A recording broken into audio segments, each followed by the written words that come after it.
Hey guys, this is Maria from freewaysocial.com, and in this video I will show you how to make TikTok videos longer than 15 seconds.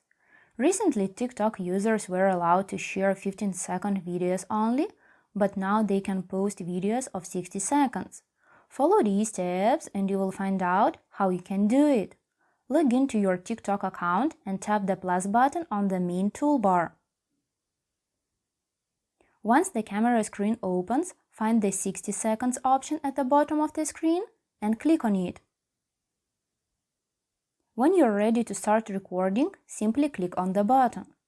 In order to stop recording, hit the button once again.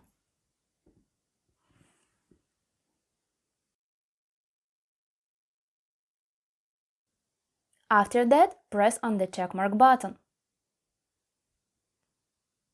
Now you can edit your video by adding music, using various effects and filters, writing something, or inserting stickers if you want.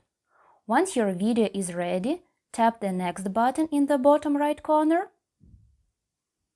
and post it on TikTok.